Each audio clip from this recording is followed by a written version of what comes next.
If I were the devil, if I were the prince of darkness, I'd want to engulf the whole world in darkness, and I'd have a third of its real estate and 4/5 of its population, but I wouldn't be happy until I had seized the ripest apple on the tree, thee.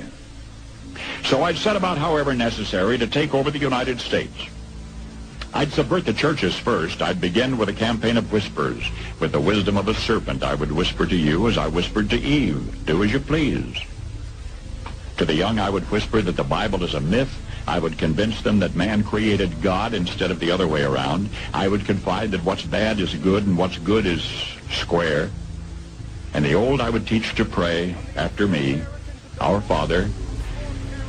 And then I'd get organized. I'd educate authors in how to make lurid literature exciting so that anything else would appear dull and uninteresting. I'd threaten TV with dirtier movies and vice versa. I'd peddle narcotics to whom I could. I'd sell alcohol to ladies and gentlemen of distinction. I'd tranquilize the rest with pills.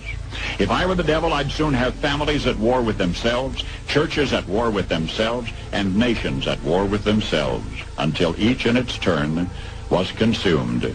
And with promises of higher ratings, I'd have mesmerizing media fanning the flames. If I were the devil, I would encourage schools to refine young intellects, but neglect to discipline emotions. Just let those run wild. Until before you knew it, you'd have to have drug-sniffing dogs and metal detectors at every schoolhouse door. Within a decade, I'd have prisons overflowing. I'd have judges promoting pornography. Soon I could evict God from the courthouse, then from the schoolhouse, and then from the houses of Congress. And in his own churches, I would substitute psychology for religion and deify science. I would lure priests and pastors into misusing boys and girls and church money. If I were the devil, I'd make the symbol of Easter an egg and the symbol of Christmas a bottle. If I were the devil, I'd take from those who have and give to those who wanted until I had killed the incentive of the ambitious. And what'll you bet? I couldn't get whole states to promote gambling as the way to get rich. I would caution against extremes in hard work, in patriotism, in moral conduct.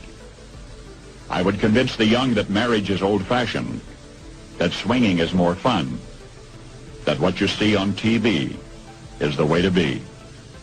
And thus I could undress you in public, and I could lure you into bed with diseases for which there is no cure. In other words, if I were the devil, I'd just keep right on doing what he's doing.